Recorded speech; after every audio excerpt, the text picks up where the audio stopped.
चुड़ैल क्या होती है, बता सकता है तुम में से कोई? क्या होती है यह चुड़ैल? मैंने अपने दोस्तों से पूछा।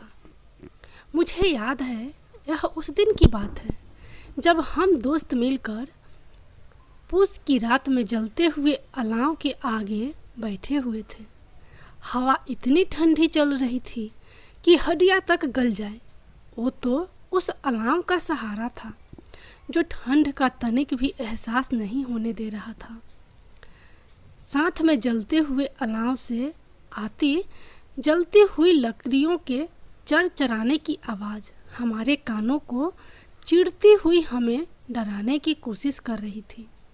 पर हम बिल्कुल सुबह होने का इंतज़ार कर रहे थे और यह रात कैसे भी कट जाए, इसलिए हम बातें करके अपना समय व्यतीत करने लगे।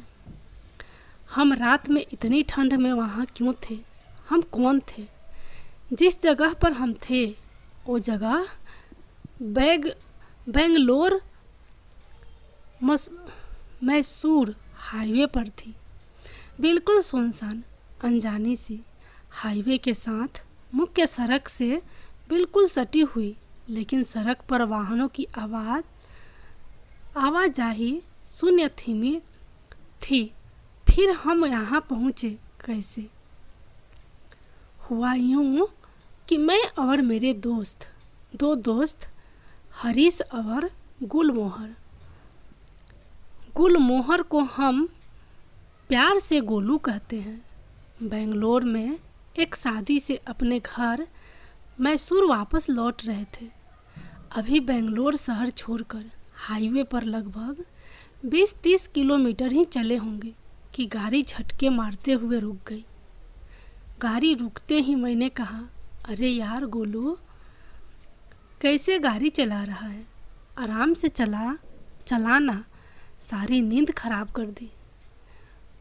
गोलू बोला, ले तू चला ले, आ चला अब। फिर मैंने कहा, अब नाराज क्यों होता है? चल उतर कर देखते हैं क्या हुआ। पता नहीं यार, ऐसा लगा कि कोई हवा का झोंका गाड़ी से आके टकराया हो, इसलिए हड़बड़ी में गाड़ी रोक दी। गुल्लू ने कहा।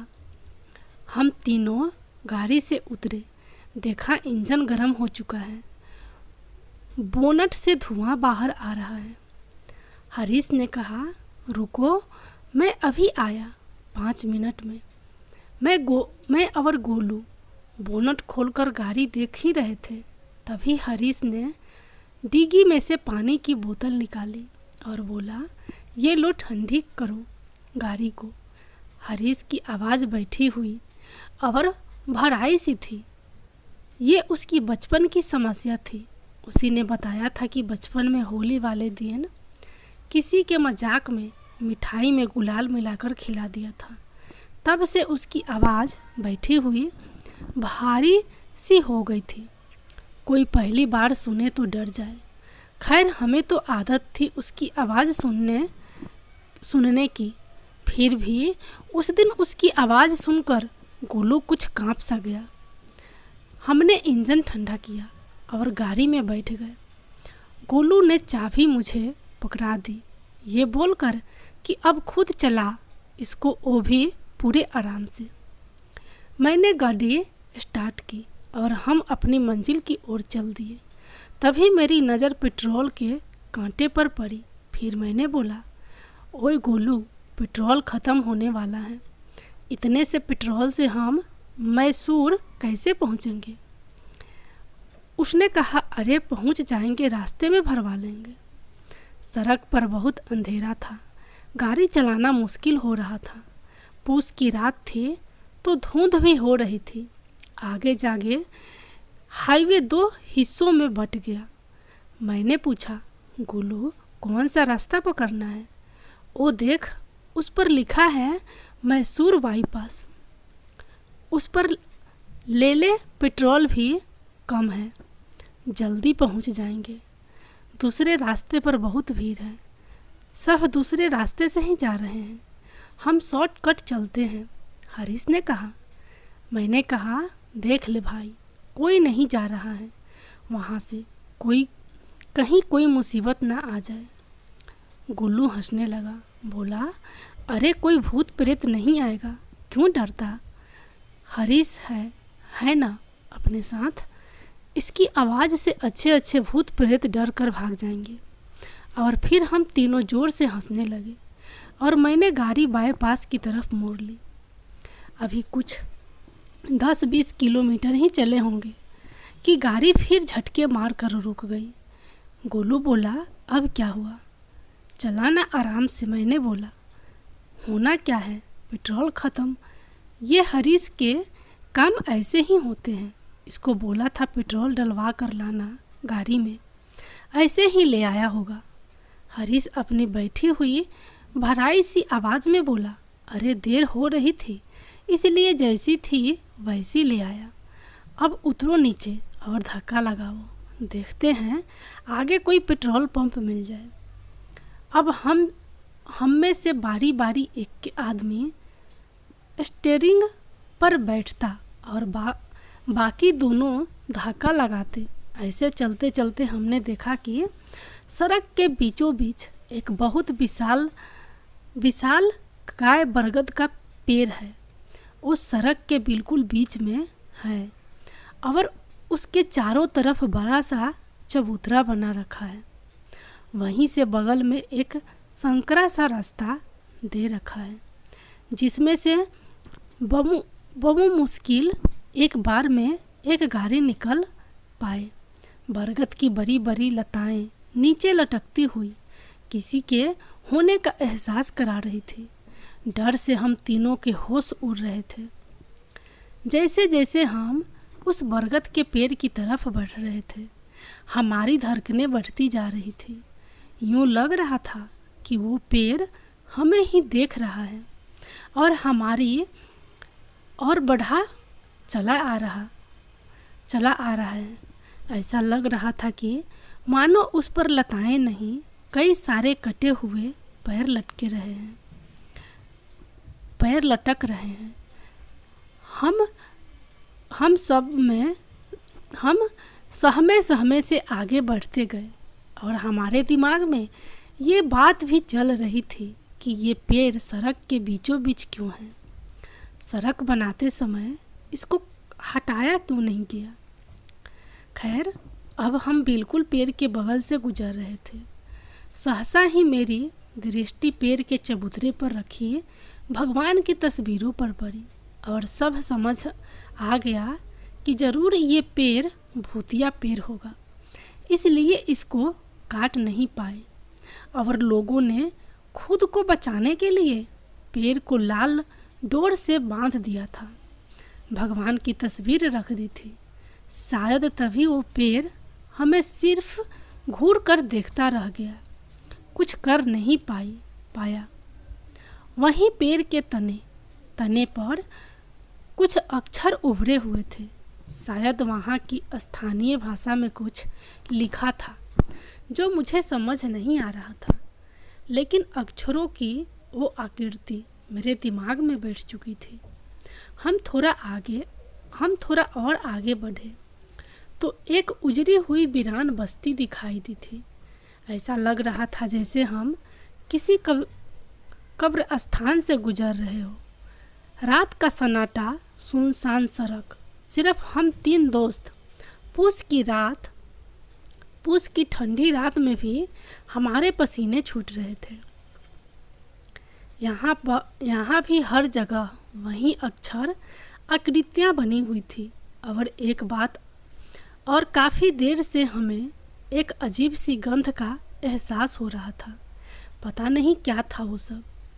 ऐसे ही चलते चलते हम काफ़ी दूर आ चुके थे। लगभग 4-5 किलोमीटर धक्का लगाने के बाद हम तीनों थक चुके थे। हमने सोचा गाड़ी में बैठकर आराम करते हैं और तीनों गाड़ी में बैठ गए। ठंड बहुत थी।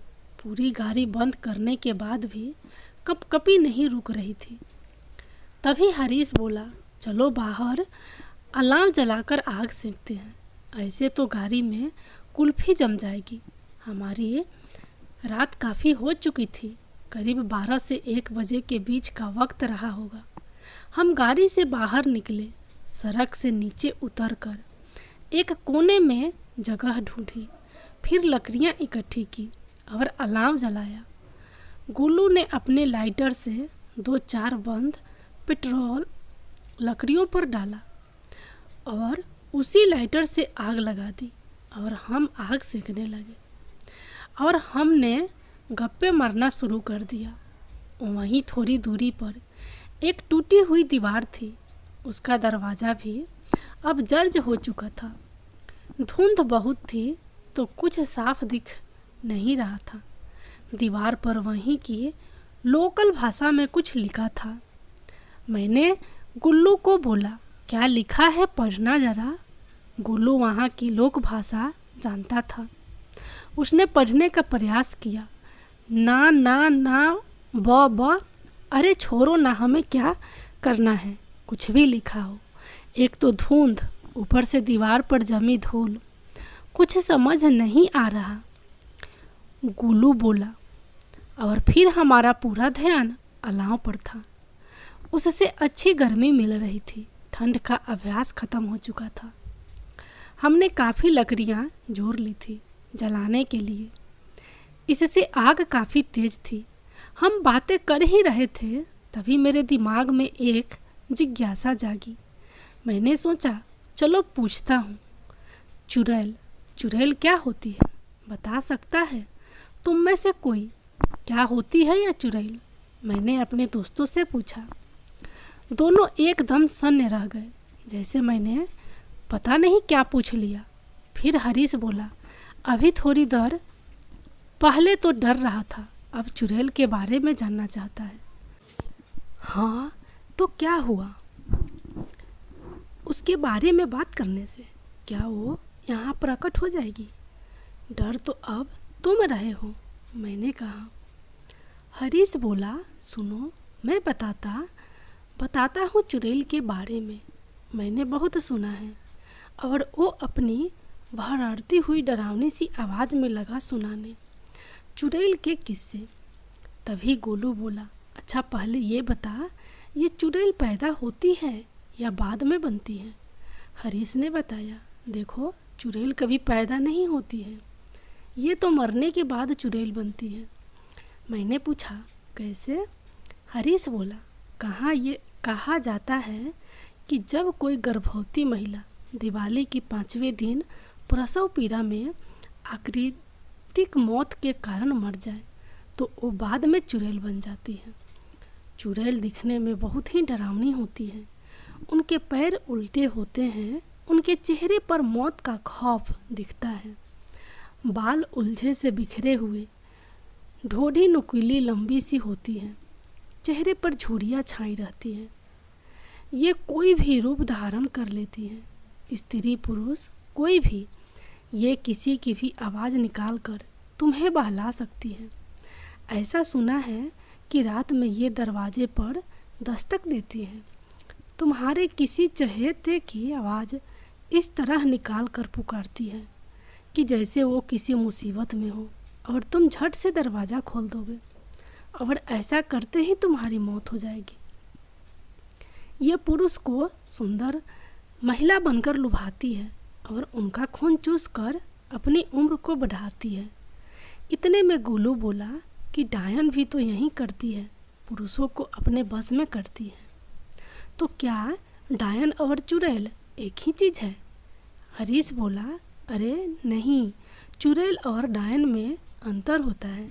चुड़ैल तो मैंने जैसे बताया कि मरने के बाद बनती है, पर डायन जो होती है वो एक जिंदा स्त्री होती है। वो अपने तंत्र मंत्र काले जादू से पुरुषों को अपने बस में करती है। इसलिए तुमने सुना भी होगा कि कई जगह एक औरत को जलाकर मार दिया क्योंकि वो एक डायन थी।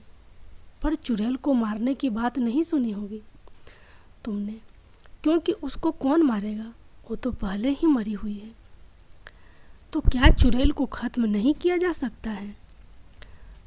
मैंने पूछा।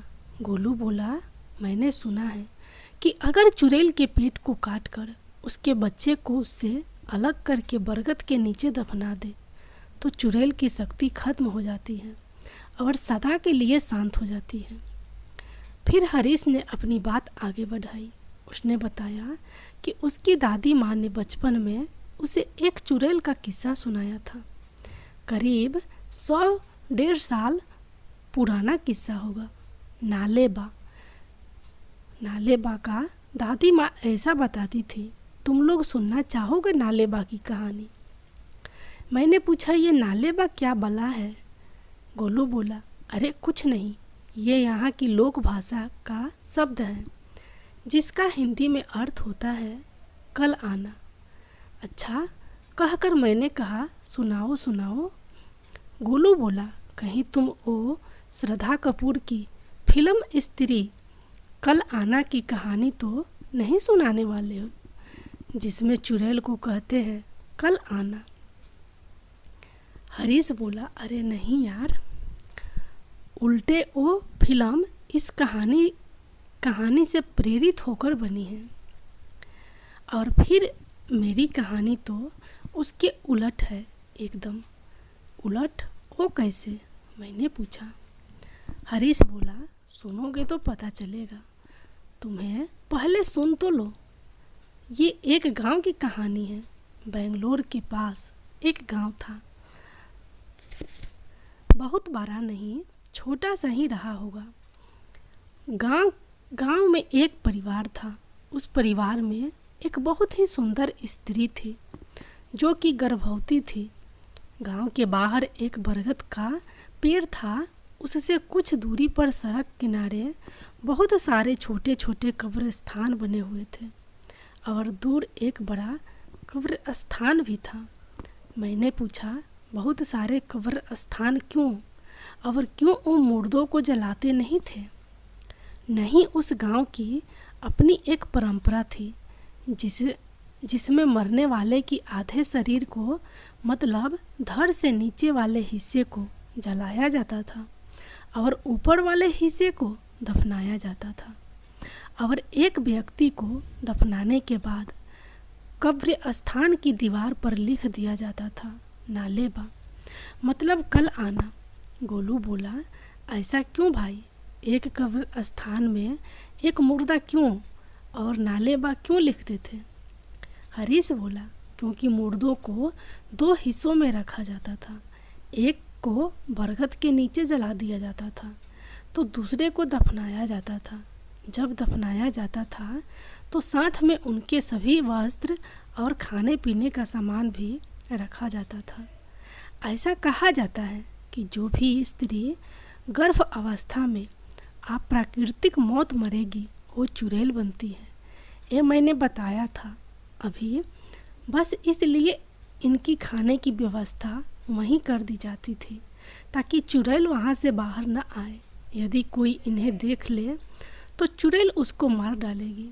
इसलिए कब्रिस्तान के बाहर नालेबा लिखवा दिया जाता था ताकि कोई भूल से भी अंदर ना चले जाए। और क्या उसका खाना कभी खत्म नहीं होता था? कौन देता था खाना? और क्या चुड़ैल नहीं खाती थी उनको? गोलू ने उत्सुकता से पूछा। हरीश बोला, एक साथ इतने प्रश्न, सबका जवाब देता हूँ।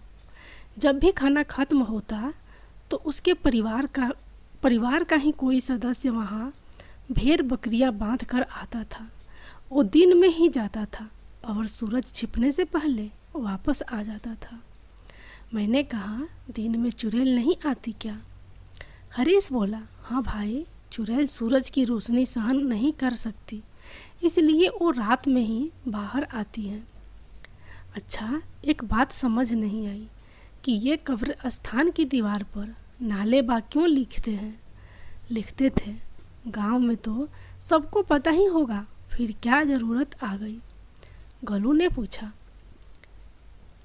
इस पर हरीश का जवाब था कि गांव से बाहर के लोगों को तो नहीं पता होगा ना, ये मुख्य सड़क के साथ ही है गांव। बहुत लोग आते जाते थे बाहर से, इसलिए कोई भूल से वहाँ रुके नहीं, ये लिखना ज़रूरी था। और ये धड़ से नीचे के हिस्से को अलग से जलाने का क्या कारण था? मैंने उत्सुकतावश पूछा। हरीश ने बताया, कि गांव के लोग ऐसा मानते थे कि ऐसा करने से चुड़ैल अपाहिज हो जाएगी और लोगों को परेशान करने के लिए इस कब्र स्थान से बाहर ज़्यादा दूर नहीं जा पाएगी, गांव में प्रवेश नहीं कर पाएगी, ऐसा गांव वालों को मानना था। अच्छा, ये जो चुड़ैल होती है ये किसी भी स्त्री पुरुष का रूप बना लेती है, कितनी देर तक वो ऐसा कर सकती है? गोलू ने हरीश को बीच में रोकते हुए पूछा।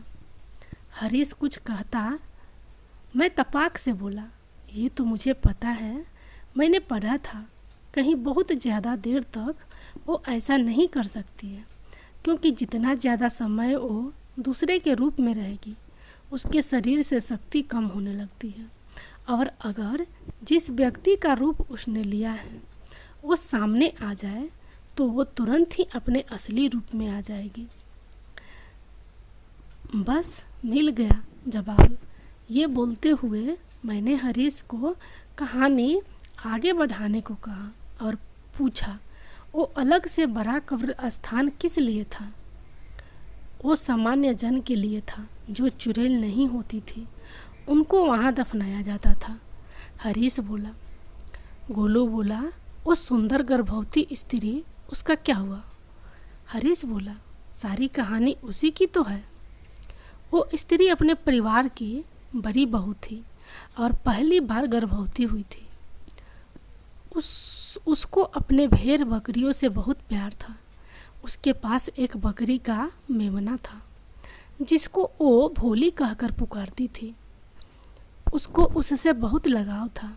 एक क्षण के लिए भी वो उसकी आंखों से उलझ होता था तो वो खाना पीना छोड़कर उसी को ढूंढा करती जब तक वो मिल नहीं जाता। कुछ खाती पीती भी नहीं थी। पूरा दिन घर में काम करती थी। शाम को अपनी भेड़ बकरियों को चराने के लिए जंगल में ले जाया करती थी। बेचारी घर में भी अकेले ही सारा काम करती थी। फिर भी उसके घर वाले उसे ताना मारा करते थे। वो कुछ ना कहती थी, चुपचाप सारा दिन काम में लगी रहती थी। वो बहुत परेशान थी। भोली ही एकमात्र सहारा थी उसका। उसी से अपने सुख दुख की बतला लेती थी। एक दिन वो जंगल से अपनी भेड़ बकरियों को लेकर वापस घर आ रही थी। शाम का समय था, सूरज छिप चुका था। भोली भी उसके साथ भी थी। अचानक भोली उसके हाथों में से कूदकर भाग गई। वो भोली के पीछे पीछे दौड़ी। उसने देखा भोली कब्र स्थान में चली गई है। स्त्री घबरा गई। वो कब्र स्थान के बाहर ही रुक गई। उसकी नज़र नाले पर पड़ी, इसलिए वो अंदर जाने से डर रही थी। उसने बाहर से ही आवाज़ लगाई, भोली भोली, पर वो बाहर नहीं आई। वो स्त्री डरी सहमी सी धीरे धीरे कब्र स्थान में प्रवेश कर गई। अंदर का दृश्य बहुत ही भयानक था। चारों तरफ जानवरों की हड्डियों के कंकाल पड़े थे। वो थोड़ा आगे बढ़ी। धीरे धीरे अपने डर को खुद में समेटते हुए उसने कांपते होठों से आवाज़ लगाई, भोली भोली, और अपनी नज़रें इधर उधर घुमाई। तभी अचानक उसकी नज़र एक औरत पर पड़ी जिसने काले वस्त्र पहने हुए थे, बिखरे हुए बाल थे। उसके चारों ओर खून बह रहा था। वो वहाँ ज़मीन पर बैठी हुई कुछ खा रही थी। उसके चबाने की आवाज़ गूंज रही थी। स्त्री आवाज़ गूंज रही थी। वह स्त्री उसको देखकर बहुत ज़्यादा सहम गई थी। उसके शरीर से पसीना छूट रहा था। वो डर से थर थर काँप रही थी। फिर भी उसने डरते डरते आवाज़ दी, भोली भोली। उसकी आवाज़ सुनते ही उस भयानक सी दिखने वाली महिला ने चबाते चबाते वहीं बैठे बैठे बिना धड़ घुमाए उसकी ओर अपना पूरा सर घुमा दिया। अब वह स्त्री उस स्त्री को वहीं बैठे बैठे अपनी खौफनाक आंखों से घूर रही थी, और उसके हाथ में थी भोली जिसे वो चबा चबा कर खा रही थी। उस गर्भवती स्त्री ने जब ये मंजर देखा तो उससे रहा नहीं गया और वो अपनी भोली को उससे छीनने के लिए उसकी तरफ भागी। इससे पहले कि वो कुछ कर पाती, उस भयानक खौफनाक चुड़ैल ने उस स्त्री को जोर से धक्का दिया। वो स्त्री दूर जाकर जोर से ज़मीन पर गिरी। उसके पेट में जो बच्चा था उसने तुरंत ही दम तोड़ दिया। जैसे ही उस स्त्री को इसका अभ्यास हुआ, उसने भी तुरंत ही अपने प्राण त्याग दिए। और वह अब उस स्त्री के मृत शरीर में चुड़ैल ने प्रवेश कर लिया। अब वो चुड़ैल शक्तिशाली हो चुकी थी, क्योंकि अब कब्र स्थान के बाहर जा सकती थी, गांव में भी प्रवेश कर सकती थी, क्योंकि उसे अब पूरा शरीर मिल चुका था चलने फिरने के लिए। धीरे धीरे उस चुड़ैल का आतंक बढ़ता गया। उसने सभी कब्र स्थान की चुड़ैलों को भी खुद में मिला लिया और उसकी शक्ति बहुत अधिक बढ़ चुकी थी। गांव की स्थिति खराब होने लगी। आलम में ये था, जो भी पुरुष अकेला सोता था वो अगली सुबह अपने बिस्तर से गायब मिलता था। कुछ घटनाएं तो ऐसी हुई कि चुड़ैल रात में जाती, आवाज़ लगाती, जो भी पुरुष दरवाज़ा खोलता उसको साथ लेकर हवा बन गायब हो जाती। धीरे धीरे गांव में पुरुषों की संख्या कम होने लगी। फिर लोगों ने इसका उपाय ढूंढने की कोशिश की और इसका उनको वहीं एक उपाय सूझा जो उन्होंने कब्र स्थान के लिए सोचा था। और वह उपाय था कि सबने अपने दरवाजे पर लाल स्याही से लिख दिया था, नालेबा अर्थात कल आना। ऐसा करने से यह फायदा हुआ कि जब भी चुड़ैल किसी के घर आती और उसके घर के बाहर ही नालेबा लिखा हुआ पाती तो वापस चली जाती और फिर अगले दिन आती और फिर वही नालेबा लिखा पाती और वापस चली जाती है। इस तरह यह कर्म चलता रहता और लोग अपने घर में सुरक्षित रहते हैं। परंतु ऐसा करने से उनकी दिनचर्या पर असर पड़ने लगा। वो डरे सहमे से रहने लगे। घर से बाहर निकलना उनके लिए दुभर था। रात को उन्हें किसी भी कार्य के लिए बाहर जाना हो तो वह नहीं जा सकते थे। धीरे धीरे सभी लोगों ने उस गांव से पलायन शुरू कर दिया और वह गांव धीरे धीरे खाली हो गया।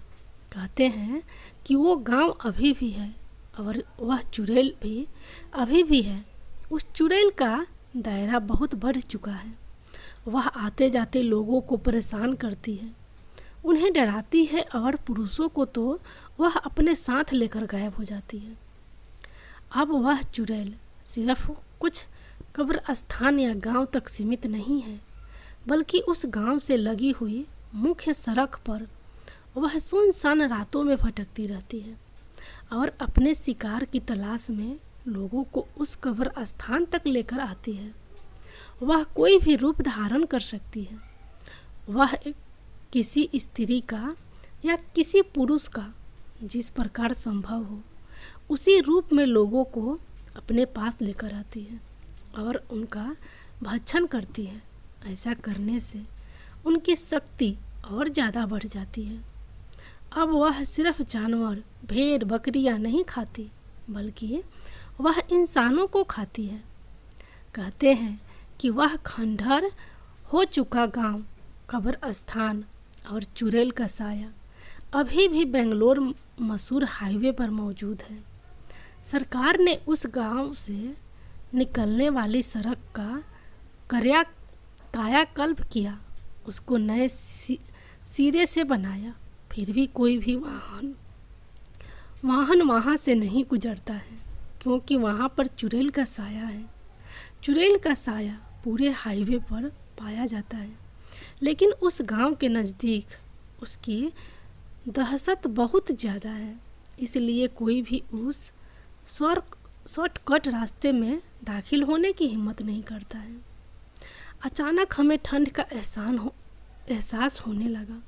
हमारा शरीर कांप रहा था। तभी मेरी नज़र अलाव पर गई। मैंने देखा अलाव बुझने वाला था। फिर मैंने अपने साथियों से कहा कि यह अलाव बुझने वाला है, चलो और लकड़ियाँ लाते हैं ताकि हम ठंड में आराम से बैठकर अलाव की तपस ले सके। हरीश ने कहा कि मुझे मालूम है लकड़ियाँ कहाँ मिलेंगे, मैं अभी आया। यह कहकर वो आगे की तरफ बढ़ गया, वहीं उस दीवार की ओर जहाँ कुछ धुंधला सा लिखा हुआ था जिसे हम पढ़ नहीं पा रहे थे। पीछे पीछे गोलू भी लकड़ी लेने उसके पीछे गया। मैं भी उसके साथ हो लिया। हरीश थोड़ा तेज चल रहा था, वह हमसे आगे था। मैं और गोलू हरीश के पीछे थे। वह दीवार के उस तरफ चला गया लकड़ियाँ लेने। तभी मेरी नज़र उस दीवार पर लिखे हुए पर पड़ी। मैंने गोलू को कहा, अब पढ़ो, हम इसके काफ़ी नज़दीक हैं। अब समझ आ गया कि क्या लिखा है। गोलू ने थोड़ा ध्यान लगाया, जमी हुई धूल को हाथ से झाड़ा और उसको पढ़ने की कोशिश की। उसको पढ़ते ही गोलू की जुबान जैसे हलक में अटक गई हो। ऐसा लगा वह कुछ बताना चाह रहा था पर बोल नहीं पा रहा था। मैंने गोलू को झिझोरा और पूछा, क्या हुआ, ऐसा क्या लिखा है इसमें? वह घबराते हुए अटकते अटकते बोला, नाले बा। और मेरी नज़र उस लिखे हुए पर पड़ी। मुझे वह पढ़ना तो नहीं आता था, परंतु उसे देखकर ऐसा लगा कि अक्षरों की इन आकृतियों को मैंने पहले भी कहीं देखा है। मैंने अपने दिमाग पर जोर दिया तो मुझे याद आया, अभी जब हम गाड़ी को धक्का लगाते हुए आ रहे थे तो रास्ते में जो बरगद का पेड़ था उस पर भी ऐसा ही कुछ लिखा था। साथ में हमें जो खंडर वीरान गांव मिला था वहाँ भी दरवाजे पर इसी तरह के अक्षरों की आकृतियाँ बनी हुई थी। फिर मुझे यह समझने में ज़रा भी देर नहीं लगी कि अब हम तीनों बुरी तरह से फंस चुके हैं और उस चुड़ैल के साए में हम बुरी तरह से फंस चुके हैं। अब वह चुड़ैल अपने चुंगल से हमें बचकर जाने नहीं देगी। मैं और गोलू हरीश को आवाज़ देने लगे, जल्दी निकलो यहाँ से, हम फंस चुके हैं। और यह कहते हुए हम अपनी गाड़ी की ओर भागे, परंतु अंदर से कोई जवाब नहीं मिला। हरीश शायद लकड़ियाँ ढूंढने आगे निकल चुका था। जब हम वापस गाड़ी के पास आए तो क्या देखते हैं कि हरीश गाड़ी में पेट्रोल डाल रहा है। हाथ में पेट्रोल से भरी कैन लेकर गाड़ी में पेट्रोल डालता जा रहा है और हम पर चिल्ला रहा है कि क्या यार, तुम मुझे वहाँ कहाँ अकेला छोड़ गए? मैंने तुमसे कहा था ना कि अभी 5 मिनट में आता हूँ। जब गाड़ी रुकी थी तो मैंने पेट्रोल के कांटे की तरफ देखा था। मुझे पता चल गया था कि गाड़ी में पेट्रोल ख़त्म होने वाला है, ज़्यादा देर तक नहीं चलेगी। वहीं पीछे ही पेट्रोल पंप दिख गया था मुझको, इसलिए डिग्गी में से कैन लेकर पेट्रोल लेने चला गया था और कह कर भी गया था कि अभी 5 मिनट में आता हूँ। फिर तुम वहाँ मुझे अकेला छोड़कर चले आए। हरीश बिना रुके एक ही सांस में बोले जा रहा था और हम दोनों उसको खौफ ज़्यादा आंखों से देख रहे थे कि ये हो क्या रहा है। हरीश बोलता ही जा रहा था, कितनी मुश्किलों से तुम्हें ढूंढा है, तुम्हारा किसी का फ़ोन भी नहीं लग रहा था। कब से पैदल चल रहा हूँ, एक व्यक्ति से लिफ्ट मांगी थी, फिर बाईपास के नज़दीक आकर वहाँ कुछ लोगों से पूछा, गाड़ी का नंबर बताया कि इस नंबर की गाड़ी किस तरफ गई है। उन्होंने बताया कि बाईपास पर गई है। मैंने जिससे लिफ्ट ली थी उससे बाईपास पर जाने से मना कर दिया, बोला कि मुझे नहीं मरना वहाँ जाकर। ये कहकर उसने बाईपास के पास छोड़ दिया। मैं तब से यहाँ तुम्हें ढूंढता हुआ पैदल पैदल आ रहा हूँ। उसने पेट्रोल टैंक बंद किया और कैन को डिग्गी में रखा और बोला, अब ऐसे देख क्या रहे हो, चलो बैठो गाड़ी में, घर नहीं चलना क्या? हम सतह से हरीश की ओर आश्चर्यचकित होकर देख रहे थे। तभी पीछे से एक व्यक्ति आवाज़ लगाता हुआ हमारी ओर आया। अरे देखो भाइयों, मैं लकड़ियाँ ले आया। हमने पलट कर देखा तो हरीश लकड़ियाँ लेकर हमारी ओर आ रहा था। हम थर थर काँप रहे थे, हमारे साथ दांत किटकिटा रहे थे। इस ठंड में भी हमारे शरीर से पसीना पानी की तरह बह रहा था। कुछ समझ नहीं आ रहा था यह हो क्या रहा है। इधर भी हरीश, उधर भी हरीश, कौन सही कौन गलत। हम किस माया जाल में फंस गए हैं। जैसे ही लकड़ियाँ लिए हुए हरीश हमारे नज़दीक आया तो उसकी नज़र हमारे साथ खड़े हरीश पर पड़ी और दोनों की आंखें आपस में टकराई और तुरंत ही लकड़ी लिए हुए हरीश के हाथों से लकड़ियाँ ज़मीन पर गिर गई और एक तेज हवा का झोंका आया और वो हरीश अब एक भयानक हंसी वाली चुड़ैल में तब्दील हो चुका था।